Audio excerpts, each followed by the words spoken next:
Halo guys, apa kabarnya, sehatkah?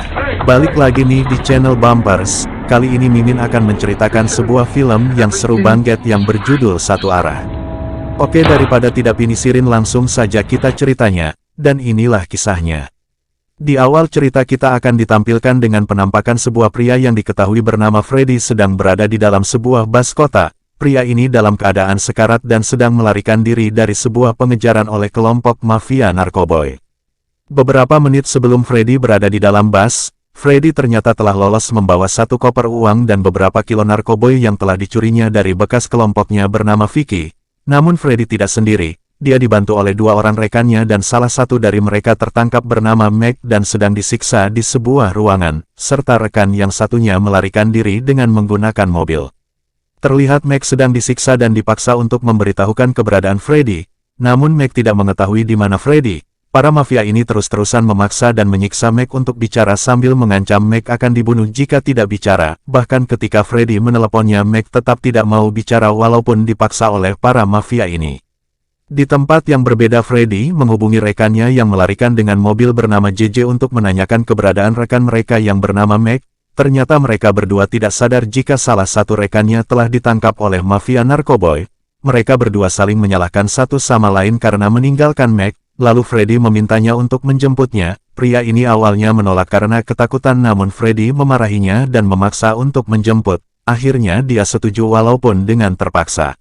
Di tengah pembicaraan telepon, ketika di dalam bus, seorang wanita yang duduk di depan bangku Freddy terus-terusan mengganggu dan meminjam telepon Freddy sampai Freddy membentaknya agar wanita ini jangan mengganggunya. Freddy mencoba menghubungi Meg kembali namun tetap tidak ada jawaban, dan lagi-lagi wanita ini mengganggu ketenangan Freddy. Seperti cacing yang kepanasan, Freddy kembali membentaknya agar jangan mengganggu. Tak lama kemudian Freddy menghubungi istrinya yang bernama Christy, seorang perawat di rumah sakit. Freddy meminta Christy untuk bertemu namun Christy menolak karena dirinya sedang sibuk dan segera memutus telepon. Selang beberapa menit kemudian, JJ kembali menghubunginya dan mengatakan telah menemukan Meg, namun Meg telah tewas ditembak di kepala oleh para mafia dan membuangnya di jalanan. Mendengar kabar itu mereka berdua menjadi panik dan tidak tahu harus bagaimana lagi. Freddy memutus teleponnya, namun tak berapa lama Vic menelponnya serta mengancamnya. Freddy mengaku kepada Vic bahwa dia melakukan ini hanya untuk putrinya bernama Lily. Freddy kembali menghubungi istrinya dan meminta tolong agar tidak menutup telepon. Freddy mencoba menjelaskan situasinya sekarang yang dalam keadaan sangat kacau. Dia meminta Christy agar menolongnya, namun lagi-lagi Christy menolak permintaan Freddy karena ternyata Freddy selama ini telah meninggalkan anak dan istrinya hanya untuk bergabung pada kelompok mafia narkoboy. Baru semenit Freddy menutup teleponnya, JJ kembali menelepon dengan nada ketakutan. Dia menanyakan rencana Freddy selanjutnya yang harus dilakukan. Lantas Freddy meminta rekannya ini untuk menemuinya di stasiun bus Lake City dalam beberapa menit lagi. Namun ketika di dalam perjalanan, JJ mengatakan bahwa dia sedang dibuntuti oleh seseorang dengan mobil. Freddy coba menenangkannya dengan mengatakan itu hanya halusinasinya saja. Lalu Freddy meminta dia untuk berpura-pura putar arah beberapa kali. Jika sudah aman, Freddy memintanya untuk menghubungi kembali. Ketika di dalam bus Freddy mengalami halusinasi, dia melihat putrinya Lily sedang berada di dalam bus. Freddy memanggil nama putrinya, namun ternyata itu hanya bayangannya saja. Dua orang penumpang lain dalam bus terlihat seperti penjahat dalam bayangan Freddy akibat dirinya mengalami paranoid yang berlebihan. Freddy mengabaikan penglihatannya itu dan mencoba menenangkan diri, namun berkali-kali penumpang wanita ini mengganggu Freddy. Dia menanyakan siapa Lily yang ternyata terdengarnya ketika Freddy menyebut nama putrinya. Freddy kembali membentaknya dan meminta jangan lagi mengganggunya. Wanita ini begitu nakal sehingga dia mengejek Freddy sebagai playboy karena dia melihat Freddy mempunyai dua handphone. Freddy menanyakan berapa usianya, lalu wanita ini berbohong dengan mengatakan usianya 21 tahun. Beberapa menit kemudian, JJ kembali menelepon dan mengatakan jika dia tidak bisa menjemputnya karena dia sangat ketakutan. Namun Fred memaksanya untuk segera menjemputnya apapun yang terjadi, dan Fred meminta rekannya jalan terus dan jangan pernah menerima telepon dari siapapun. Dalam beberapa menit lagi Fred akan tiba di stasiun bus Lake City. Ketika JJ berjalan menuju stasiun, dia tidak sadar ternyata dia sudah dibuntuti oleh anggota mafia Vic dari belakang. Lalu mereka mengabari Vic telah melihat JJ berjalan mengarah jalan KM95. Lalu Vic meminta anggotanya untuk membawa JJ ke markas mereka. Sepanjang perjalanan di dalam bus, wanita tengil ini selalu memperhatikan gerak-gerik Freddy. Dia mengintip Freddy sedang memeriksa celananya. Dia berpikir Freddy buang air di celana, padahal sebenarnya Freddy sedang memeriksa perutnya akibat luka tembak. Pertanyaan wanita ini membuat Freddy semakin risih dan sangat terganggu. Berkali-kali Freddy membentaknya agar tidak mengganggu namun tetap saja dilakukannya. Wanita ini ternyata hanya ingin meminjam ponsel Freddy karena dia ingin menghubungi seseorang yang ingin ditemuinya. Mau tak mau akhirnya Freddy memberikan ponselnya berharap wanita tengil ini tidak mengganggunya lagi. Wanita tengil ini akhirnya memakai ponsel Freddy dan menghubungi seseorang yang bernama Smokey. Dalam pembicaraan mereka Freddy memperhatikan dan sedikit mendengar pembicaraan yang mencurigakan itu.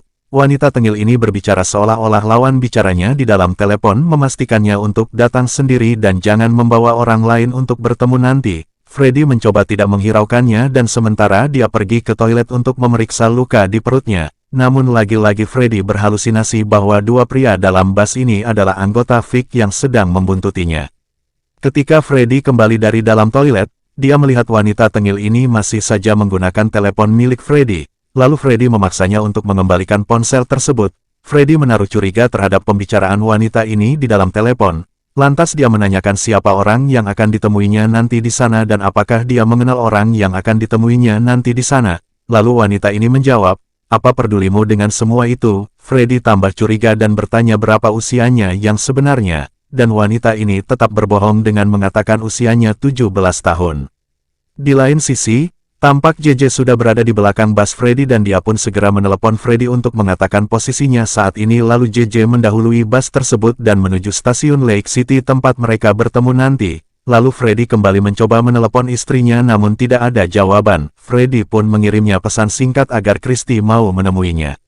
Di lain tempat, JJ kembali menelepon Freddy dan mengatakan bahwa sebentar lagi dia akan segera tiba di stasiun. Namun Freddy yang sudah sangat lemas meminta JJ untuk mencari nomor seorang dokter hewan yang pernah mengobati luka tembak rekan mereka bernama Reggie. Freddy ingin diobati dokter hewan itu juga, karena jika Freddy dibawa ke rumah sakit, dia bisa saja ditangkap polisi. Lalu JJ menuruti permintaan Freddy namun dia tidak sadar jika mobil anggota mafia Vic masih saja membuntutinya dari belakang. Kembali di dalam bus, supir bus ini memberitahukan bahwa sebentar lagi mereka akan tiba di stasiun Lake City. Agar para penumpang bersiap-siap, terlihat Freddy sangat khawatir terhadap wanita tengil ini. Lantas Freddy kembali menanyakan siapa orang yang akan ditemuinya itu. Apakah mereka pernah bertemu sebelumnya? Apakah orang tuanya tahu dia pergi kemana? Karena Freddy menaruh curiga terhadap orang yang bernama Smokey. Yang nantinya akan ditemui wanita ini adalah seorang penjahat yang akan memanfaatkan keluguan gadis tersebut. Freddy kembali bertanya tentang usianya. Namun lagi-lagi wanita ini tidak mau jujur. Freddy merasa peduli dengan wanita ini karena dia teringat akan anak gadisnya yang usianya sama dengan wanita tersebut. Setelah melakukan perjalanan panjang akhirnya bus sampai di stasiun Lake City, JJ menelepon Freddy bahwa dia sudah menunggu di stasiun lalu Freddy bergegas menuju pintu bus untuk turun setelah dia menutup teleponnya. Freddy sempat menasehati wanita tengil itu agar menjaga dirinya, namun wanita itu menjawab dengan kata apa pedulimu. Di lain tempat JJ yang menunggu di parkiran didatangi oleh seseorang dan mengetok kaca mobilnya. Ternyata itu adalah anggota mafia Vic yang sedari tadi membuntutinya. Freddy melihat dari kejauhan kejadian itu dan memutuskan untuk kembali ke dalam bus dan lanjut ke stasiun yang berikutnya. Freddy ditangkap oleh dua orang anggota Vic dan membawanya ke markas, sementara bus yang ditumpangi Freddy kembali berjalan menuju stasiun berikutnya setelah menaikkan seorang penumpang pria. Bus yang mereka tumpangi kembali berjalan. Kini penumpang di dalam bus ada dua pria dan dua wanita. Supir bus mengumumkan akan berhenti berikutnya di stasiun Valdosta. Freddy yang tengah putus asa karena JJ sudah ditangkap. Dia mencoba menghubungi ayahnya untuk meminta pertolongan, namun ayahnya menolak mentah-mentah permintaan Freddy. Ayahnya juga adalah mantan anggota mafia Vic yang telah dipecat. Freddy putus asa karena tidak ada yang bisa lagi dimintainya pertolongan. Freddy sudah banyak kehabisan darah akibat luka tembak di perutnya. Hal ini membuat dia selalu berhalusinasi. Freddy memutuskan kembali menelepon Christy dan jujur dengan kondisinya saat ini. Freddy juga menawarkan Christy uang namun tetap saja Christy menolak untuk membantunya. Begitu juga ketika Freddy kembali menghubungi ayahnya dengan menawarkan uang, namun tetap saja semua orang menolak menolongnya. Padahal saat ini Freddy dalam keadaan sangat sekarat.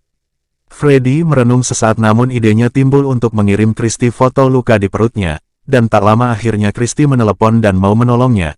Christy meminta Freddy untuk turun di stasiun Kairo dan datang menjumpainya di parkiran rumah sakit.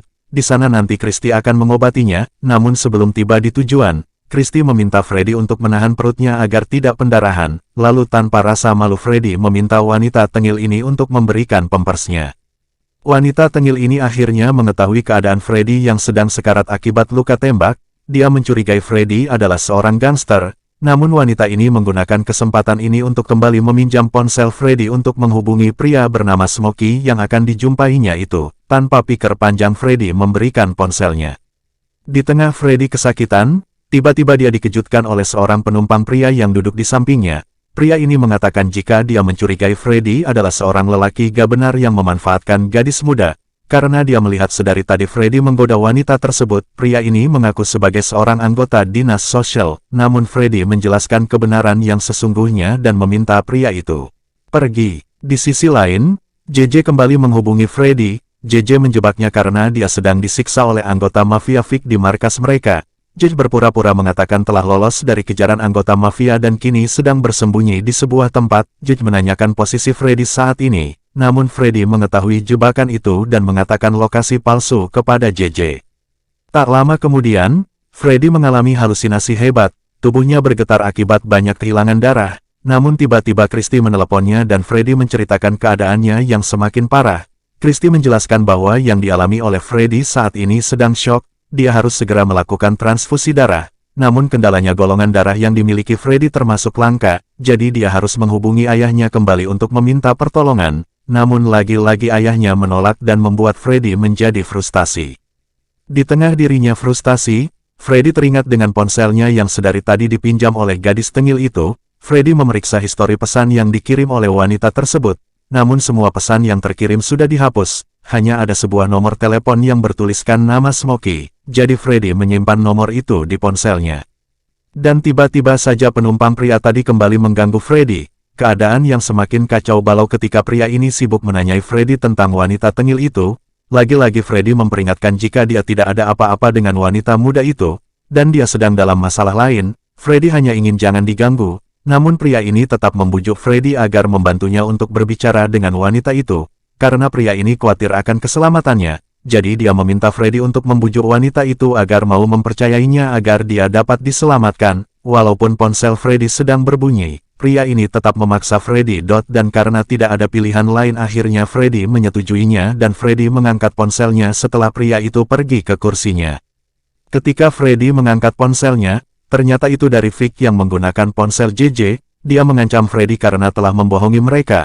Vic memaksa Freddy untuk memberitahu posisinya yang sebenarnya, namun Freddy tetap tidak memberitahukan keberadaannya, dan akhirnya Vic membunuh JJ dengan pistolnya. Namun tak sampai di situ. Vic juga mengancam akan menangkap anak dan istrinya. Freddy semakin sekarat dan terus-terusan berhalusinasi dengan dirinya sendiri. Lalu dia memakai serbuk narkoba itu sedikit agar staminanya sedikit membaik, dan perlahan-lahan halusinasinya hilang.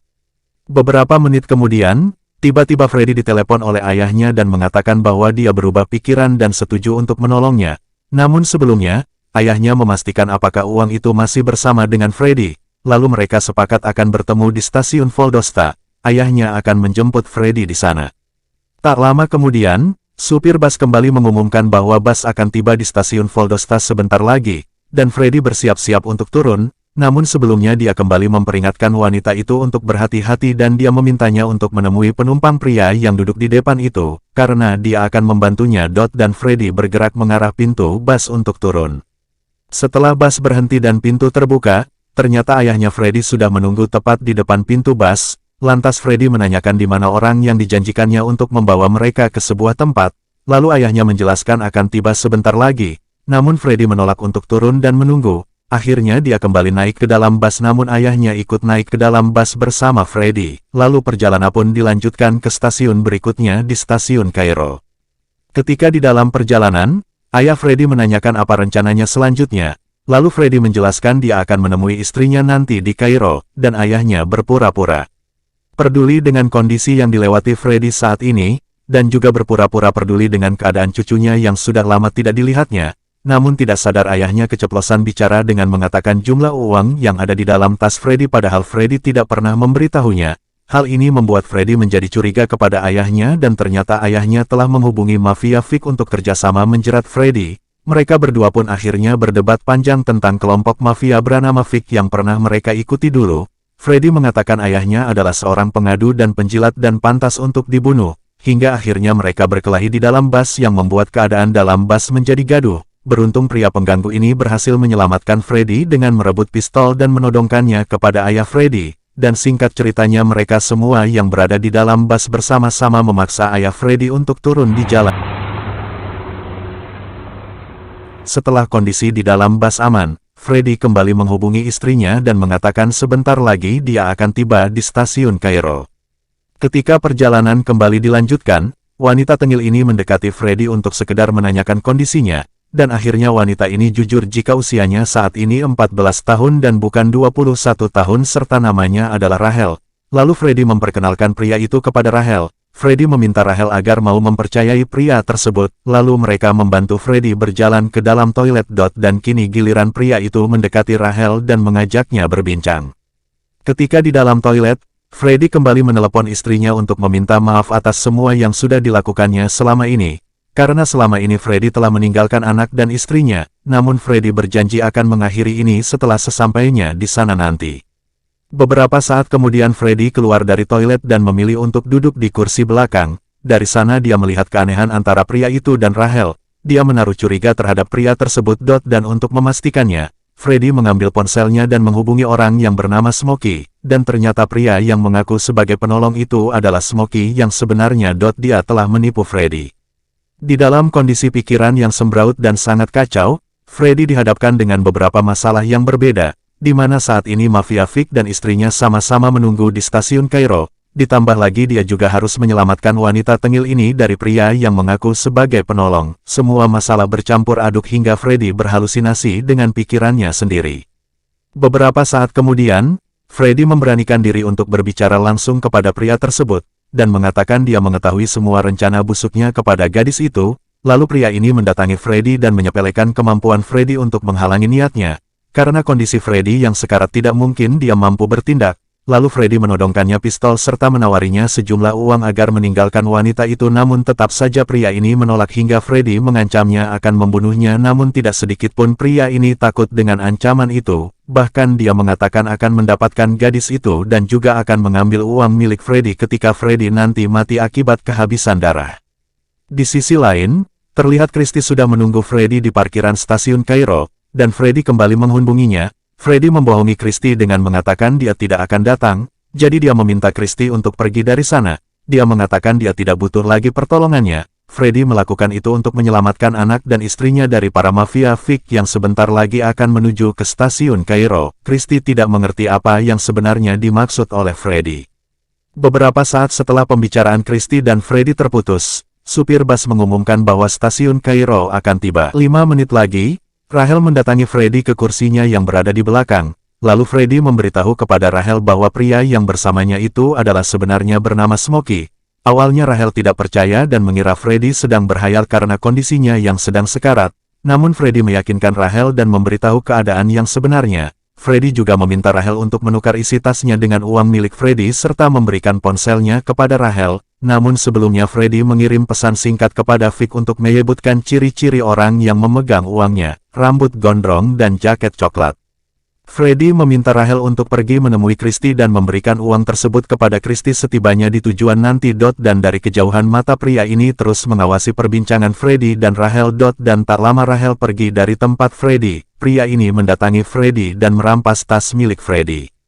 Beberapa menit kemudian akhirnya bus sampai di stasiun Kairo, dan terlihat di sana ternyata mafia Vic dan anggotanya sudah menunggu kedatangan Freddy. Dan di sana juga terlihat ayah Freddy ikut datang menunggu. Sesuai dengan pesan singkat yang dikirimkan oleh Freddy tentang ciri-ciri pria yang memegang tas berisi uang tersebut, Vic memeriksanya dan membiarkan Rahel pergi. Pria ini menolak untuk membuka tasnya dan akhirnya membuat Vic marah serta menembak kepalanya hingga berlobang. Lalu mereka mengambil tas tersebut. Lalu Vic memasuki bus dan menemui Freddy yang sudah terduduk lemas akibat kehabisan darah. Vic terlihat sedih melihat kondisi Freddy saat ini. Ternyata selama ini Vic adalah selingkuhan Freddy yang melarikan diri. Vic meminta anggotanya untuk meninggalkan mereka berdua di dalam bus. Vic tidak sadar jika Freddy menyembunyikan pistolnya di dalam jaket, dan di saat bersamaan ketika anggota Vic memeriksa tas ternyata hanya berisi uang sedikit, di situ jugalah Freddy menarik pelatuk pistolnya dan membunuh Vic. Dan film ini diakhiri dengan penampakan gadis tengil yang sedang berada di dalam taksi sedang melakukan perjalanan, dan dia menghubungi Christy dan meminta untuk bertemu. Tamat. Sekian dulu video kita kali ini guys, semoga film ini mudah dipahami, dan Mimin berharap kalian menjadi bahagia setelah menonton kisah dalam film ini. Sampai juga di video berikutnya guys, dan jangan lupa subscribe channel ini agar kamu terlihat keren. Terima kasih guys dan ciao.